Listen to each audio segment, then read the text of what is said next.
I want to talk about what happens when a relationship ruptures, the kind that happens in kitchens at 11 o'clock when everyone else is asleep, where both people walk away feeling like it might be over. And I want to talk about what repair actually looks like, because it's not what most people think. A rupture in a relationship isn't just an argument, it's also a breach of safety.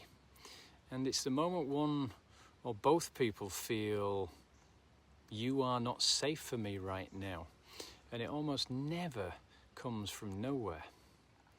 Now, in my experience, both in coaching and in my own relationship, ruptures are the product of what I call compound avoidance. That's the slow accumulation of truths not spoken, or needs not expressed, or frustrations swallowed in the name of keeping the peace. Conflict avoidance. Now, I was working with a couple recently. They have 3 young kids. And while she'd poured herself into motherhood, he'd poured himself into providing, as you do. But both of them thought they were doing the right thing. Yet somewhere in all that doing, they stopped seeing each other, and the tender moments disappeared, and the honest conversations dried up. And then, because both of them carry avoidant patterns, neither could find the language to say the most basic things like I miss you, or I need you, or something's wrong here, you know. When it arrived, the rupture felt like it came from nowhere. It didn't, of course. It actually came from months, years perhaps, of silence. And here's what happens neurologically in that moment. Your nervous system switches from connection mode to protection mode.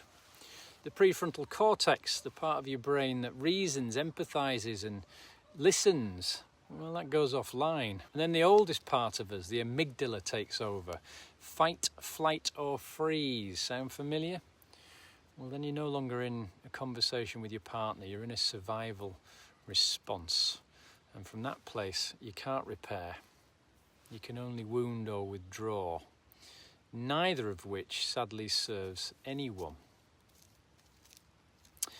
So this is where a useful tool called nonviolent communication becomes essential.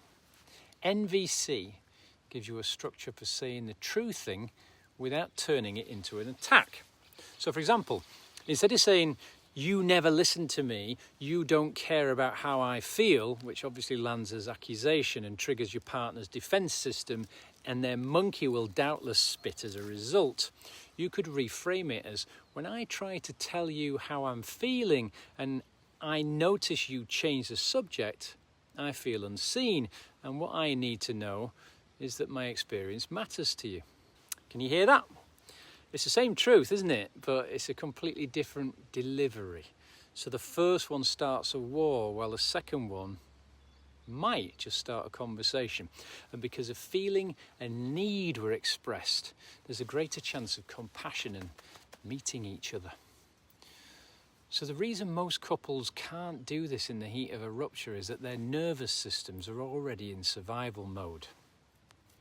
You can't access NVC when your amygdala is running the show. It's called an amygdala hijack for that very reason, which is why the repair work doesn't happen in the moment. It happens after. Once both people have regulated and once the survival response has settled. Now that's where breath work, somatic awareness and conscious relating practices become essential. You need to calm the body before you can quiet the mind. And you quiet the mind, you open the heart. So what does repair actually look like? Pro tip, it's not sorry. Sorry is a word, yet repair is most definitely a process. So, step 1, acknowledge what happened, not your version, what the other person experienced. I can see that when I raised my voice, you felt unsafe. I understand why. Step 2, name your part, not defensively, not with caveats or mitigation. I was carrying frustration I hadn't expressed, and it came out sideways. That's on me. Step 3, express what you needed, the thing you didn't say before the rupture. What I actually needed was to feel like it mattered to you, and I didn't know how to ask for that. And step 4, ask what they need now, not what you think they need, what they actually need. What would help you feel safe with me again, for example? Now that's radical authenticity, and yes, I know it's terrifying. It took me some time to adopt it too, but it is the only thing that actually works. If you're in the middle of something like this, or you can feel it building, this is the work I do. I run 12-week coaching containers where we go into the patterns, the nervous system responses, the communication breakdowns, and we rebuild from the foundations up. There's a link in the description if it interests you. I've also written a short ebook about this very topic, which you can have for the price of your email address. So just comment ebook and I'll share it. If this was useful, do me a favour and subscribe. I'm posting a video like this every Wednesday now. And you can share it with someone who needs it. Sometimes the most important thing you can do for a relationship is send a 4-minute video at the right moment. Let's see, eh?